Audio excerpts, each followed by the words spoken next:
Morning people, welcome back to F Politics. What does it mean to call a politician racist in 2025? Does it mean that they wake up every single day with a burning desire to harm anybody with skin darker than Snow White? Or is it about the effects of their words and actions? What do you think black and brown people care more about? The secret prejudices in a politician's heart? Or how their actions affect the society that we have to live in? The answer is obvious, yet so many politicians whose actions constantly harm ethnic minority people deny the accusation of racism because we can't prove that they hate the people they harm. We should be smarter than that, because whether a politician actually believes in the politics that they promote doesn't change how it affects the country. Boris Johnson never believed that Brexit would be good for the UK. I'd vote to stay in the single market. I'm in favour of the single market. I want us to be able to trade freely with our European friends. And we will remain a paid up, valued, participating member of the single market.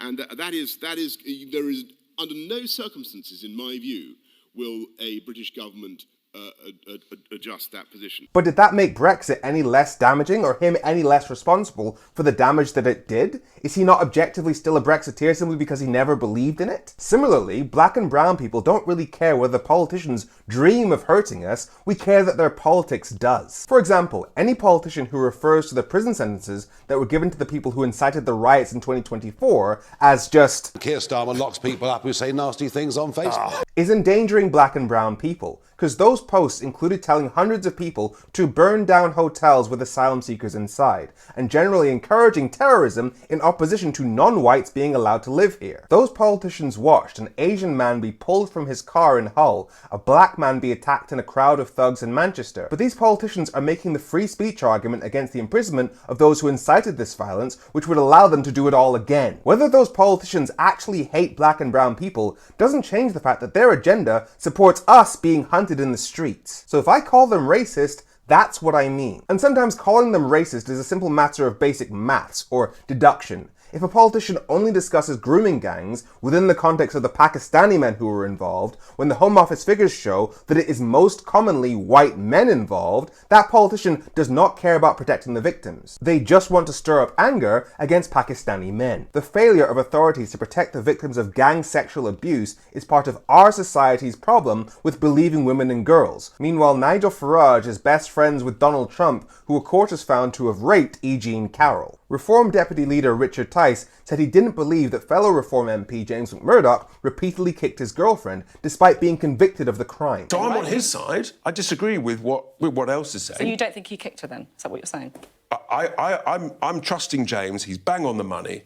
And I think that what he says is right. He was there. The court wasn't there. The Times weren't there. Well, the victim was there as well, right? Yeah, and they're going to have a disagreement. These men have spent months effectively calling female victims of abuse liars while hanging out with their attackers. Yet we're meant to believe that they're discussing grooming gangs because they want women and girls to be believed? With 71.4% of sexual offences against minors being committed by white people and 3.6% being committed by ethnically Asian people, focusing on the 3.6% shows a mathematical bias. On LBC recently, Nigel Farage even argued that Pakistani immigrants bring misogyny as a concept to the UK. Open door, unrestricted immigration to, in this case, Pakistan, and they bring with them a culture that degrades women. He said that while colleagues with a convicted woman beater. Again, I don't care so much whether they actually inside hate Asian people. I care whether their rhetoric ignores the vast majority of rape victims while demonizing anybody with brown skin. Like when Nigel Farage promoted that Breaking Point poster portraying ethnically Middle Eastern people traveling across Europe,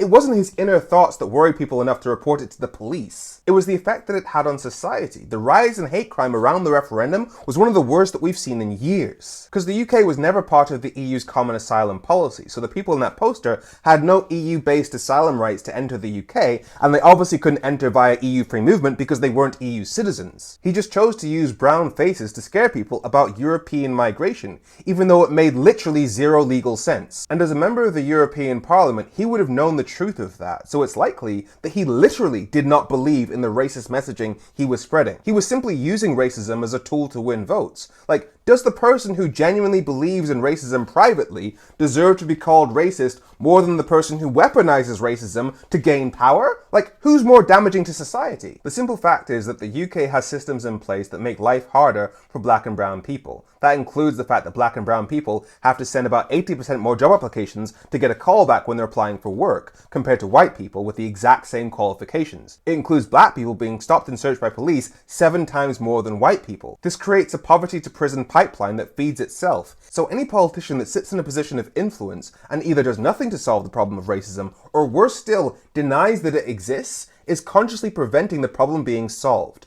I call that racist. Because they say that politicians and journalists are out of touch, living in a Westminster bubble. But what could be more Westminster bubbly than thinking that the public cares more about a politician's inner beliefs than whether they make our lives harder? And because I know what the comments are going to be asking, can black people be racist? If your definition of racist is having prejudices against people because of the color of their skin, then yes. But can we really say that the effect is the same? Hey, I know, those of you who are thinking of asking that question about black people being racist, I know I haven't won you over yet, but actually, I'm going to help you out. I'm going to give you the best version of your argument that I've seen yet. Although I did get yelled at by a trans woman recently in a comedy show. She chewed me out in the lobby. She was so mean. She was like, I hate your comedy, you're not funny, and I don't like you. And I was like, well, you look like a man. And she was like, oh, you're transphobic, huh? I was like, what? Transphobic? No, I was just trying to hurt your feelings.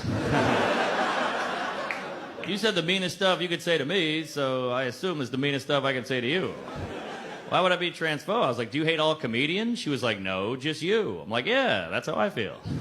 And that sounds fair to you, right? That nastiness is nastiness, regardless of who it's said by or to. But you know that that comedian wouldn't be talking about trans people if trans issues hadn't become the thing that all comedians these days feel the need to talk about. So you know that context matters. You know that statements, whether they're jokes or insults, rely on the society that you're in. For example, if I called a guy short, but in a society where being short was the beauty standard for men, it would be seen as a compliment. It's only seen as an insult because we live in a society that makes fun of men for not being tall enough. So even if I had a thing against tall men who are like 6'5" with blue eyes and a trust fund who work in finance, me expressing that dislike of them wouldn't hurt them because I'm just reminding them of attributes that mean that in this society, they hit the jackpot. Trans people have not hit the jackpot in 2025. Black and brown people have not hit the jackpot in 2025 for all the reasons I just talked about. Yes, there are extremely rich black, brown, trans, disabled people, and there are extremely poor white people. But being black isn't the reason those black people are rich, and being white isn't the reason those white people are poor. Because as I've already mentioned, having a black name on your CV makes it 40% less likely that an employer will call you back. Being black in this white-dominated society makes it 7 times more likely that a police officer will stop and search you, and 4 times more likely that that police officer will use violence against you, and 4 times more likely that you might die during childbirth. That is the context of racism by white people against black people. Can the same be said the other way around? Which brings us back to where we started, because the same level of dislike or prejudice may be in the heart of the person making the comment, but what actually matters is the effect on people's lives. That's the context. Racism against white people isn't holding white people back from getting jobs. Yes, you'll occasionally see the right frothing at the mouth because some job is specifically hiring ethnic minority people, but if you look into it, 9 times out of 10, it'll be because the employer has pretty much only ever hired white men and is trying to balance things out now. Because again, hiring discrimination is overwhelmingly balanced against non-white people. Access to money in this country and therefore having a better quality of life is statistically proven to pass through a filter of racism. That's the context of any discussion around racism. So if you're deciding whether a politician is racist, yes, look at all the things I've said about the angles they push, who they try to blame for things, but there's an even simpler one. What have they done to try and get rid of racism?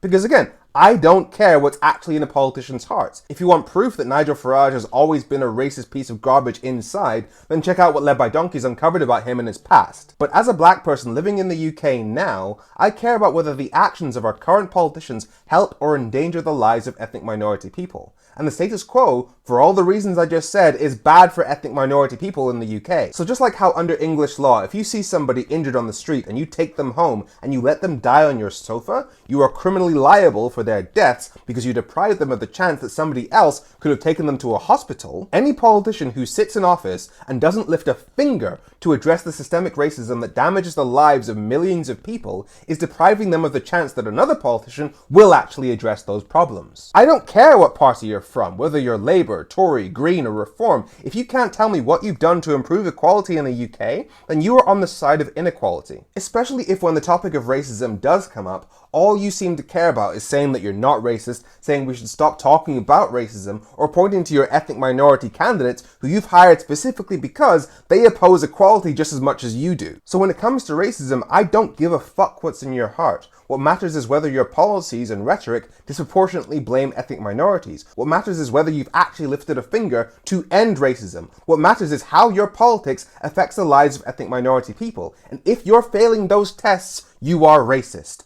I'm Femi. Make sure you follow F Politics so politics doesn't F you. Have a great week.